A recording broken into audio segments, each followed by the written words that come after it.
La scène d'ouverture présente les montagnes à la frontière mongole, où des choses étranges ont été découvertes au fil des années. La scène revient ensuite à l'année 1979, lorsqu'un scientifique, le professeur Yang Showin, rassemble une équipe spéciale pour enquêter sur les montagnes Kunlun. Il souhaite découvrir plus d'informations sur ces mystérieuses découvertes. On nous présente ensuite Bai Yi, l'un des nombreux soldats travaillant dur dans ces fouilles. Leur travail semble très dur, comme en témoigne le fait qu'ils s'effondrent souvent au sol en raison d'un épuisement extrême. Heureusement, il y a la fille du professeur Yang Ping, une médecin qui soutient les personnes dans le besoin. Après des jours de travail acharné, l'équipe découvre un crâne géant, laissant tout le monde stupéfait. Quelques instants plus tard, la grotte commence à trembler, provoquant finalement une énorme explosion. Sentant le danger, les soldats armés du commandant Han Ju-yang se positionnent à l'extérieur de la grotte, prêts à l'affrontement. Cependant, les seuls à sortir sont le professeur Yang et quelques ouvriers survivants. L'explosion semble avoir ouvert un passage à l'intérieur de la grotte. Alors Han demande si quelqu'un veut enquêter avec le professeur. Brave Ping se porte immédiatement volontaire pour aider son père dans cette mission. Cela incite Bai Yi à emboîter le pas. Et le fils de Kang, son meilleur ami, décide également de le suivre. Finalement, un groupe de soldats est finalement formé pour partir en mission. Bientôt, ils tombent sur un vaste gouffre dans lequel ils descendent. Ils parviennent finalement à une plateforme glacée avec un passage menant à un sous-sol sombre. En descendant encore plus loin, ils trouvent une grotte inexplorée remplie à ras-bord de fossiles étranges. Après avoir erré un moment, ils découvrent une sortie qui les mène de l'autre côté de la montagne. Les autres soldats font une découverte choquante, une empreinte de pattes colossale dans la neige. Suite à cela, l'équipe commence à rechercher ces empreintes de pattes, ignorant qu'une bête géante se trouve à proximité. En chemin, ils trouvent de nombreuses créatures ressemblant à des papillons qui voltigent autour d'eux. Sans se rendre compte de la menace qu'ils représentent, un soldat en capture un à main nue, déclenchant un résultat inattendu. Il s'enflamme avec une flamme bleue, entraînant sa disparition. Deux autres soldats se précipitent à son secours pour subir le même sort. Quelques secondes plus tard, des centaines de ces chauves-souris encerclent l'équipe, les incitant à ouvrir le feu. Le bruit de l'agitation fait sursauter la bête géante à proximité, la faisant reculer. Cependant, son mouvement soudain déclenche une avalanche, posant un autre défi au groupe. À un moment donné, ils sont obligés de s'arrêter car il y a un gouffre devant eux. N'ayant pas d'autre choix, les soldats s'associent avec des cordes avant de sauter dedans. Alors qu'ils tombent, une corde attachant Bai Yi et Ping reste coincée sur un morceau de glace, les laissant suspendus. Peu de temps après, la corde se brise, les faisant plonger dans l'obscurité. Dans la scène suivante, Bai Yi reprend conscience et se retrouve dans les bras de Ping. Il est incapable de comprendre comment il a réussi à survivre à une telle chute. Cet incident réduit le nombre de survivants à 4. Bai Yi, Ping, le professeur Yang et le fils de Kang. Finalement, il tombe sur une vaste grotte avec une haute tour en son centre. Le professeur reconnaît ce lieu comme le palais sacré de Kunlun. On dit que la tour comporte 9 niveaux où des créatures démoniaques ont été piégées. Le professeur Yang s'agenouille alors et allume une bougie. Le feu s'enflamme instantanément, créant une flamme qui invoque un essaim de chauves-souris encerclant la tour.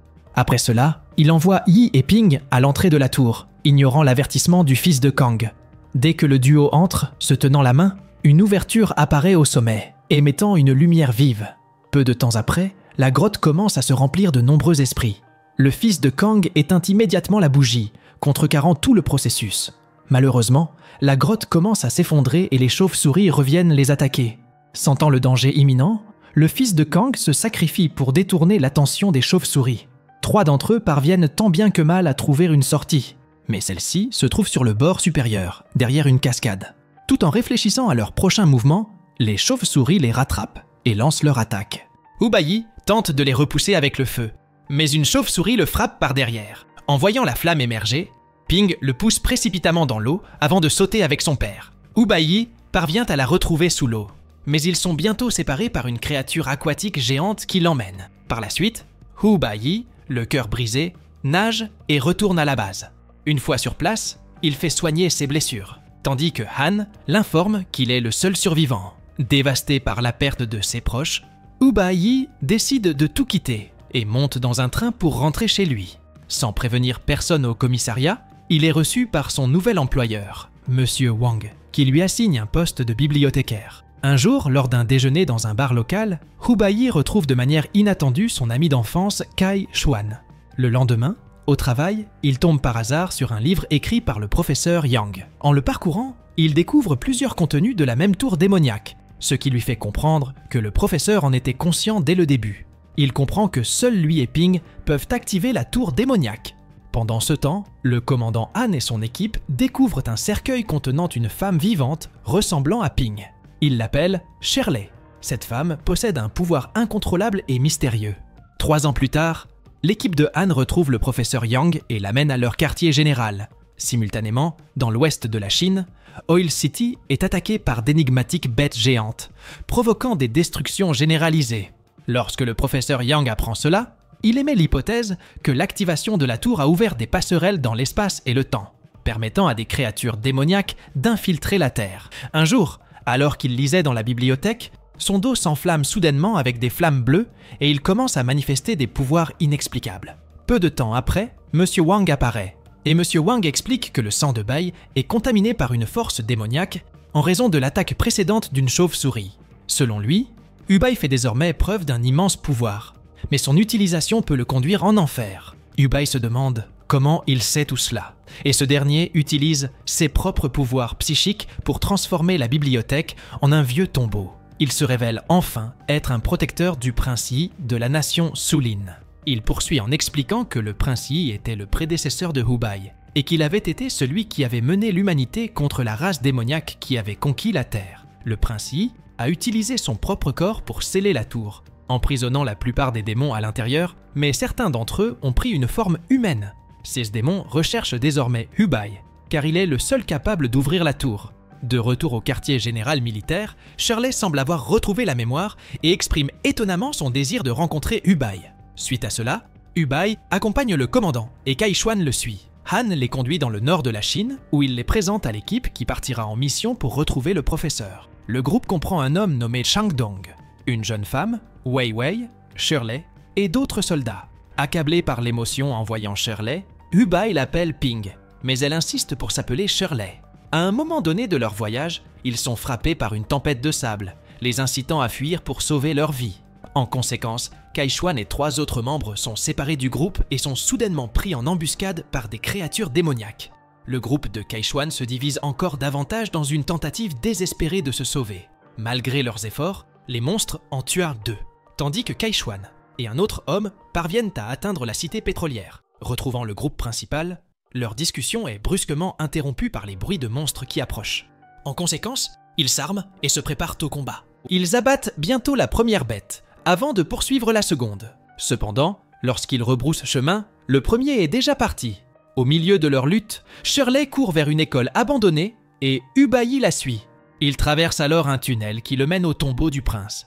Peu de temps après, il est attaqué par une créature qui le fait perdre connaissance. La créature charge pour l'achever, mais Shirley intervient, la faisant disparaître.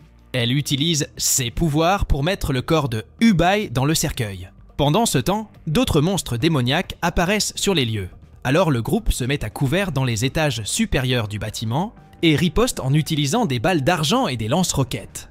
Après un certain temps, Hubei reprend conscience et commence à crier à l'aide.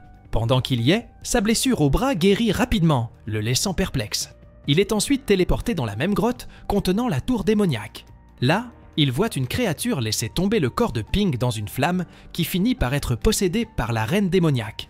Après le départ de la créature, Hubei s'approche d'elle, exigeant le retour de Ping. Cependant, la reine refuse d'abandonner le corps de Ping car elle détient le pouvoir d'ouvrir la tour. Il insiste pour être renvoyé à Oil Town, affirmant qu'il trouvera un autre moyen. La reine démoniaque trouve cela amusant, mais décide de lui accorder une chance en le téléportant. Mais au moment où il revient, Hubei remarque la créature qui attaque le bus avec Kai Xuan et Wei Wei. Alors, il l'abat rapidement avec un lance-roquette. Voyant cela, les autres créatures chargent vers lui. Mais Shirley le sauve, sachant qu'il est la clé pour ouvrir la porte de la tour. Elle le tient alors dans ses bras et assure sa sécurité. Cependant, Hubei, qui se rend compte que Ping ne reviendra jamais, récupère un pistolet et lui tire dessus à 3 reprises. Cela provoque la disparition de toutes les créatures, et la tour démoniaque s'effondre. Elle l'embrasse alors de manière inattendue, avant de s'effondrer au sol. Quelques instants plus tard, Shirley se transforme en Ping, qui exprime sa joie de le revoir une dernière fois. Il la porte et l'amène au cercueil du prince, espérant que cela pourrait la guérir. Il s'allonge à côté d'elle et touche doucement son front avec le sien, déclenchant une vague de souvenirs de son enfance. Il s'avère que Ping possédait une capacité surnaturelle inhérente, le pouvoir de faire revivre les êtres décédés. Cependant, la mère de Ping lui a interdit d'utiliser ses pouvoirs pour une raison quelconque.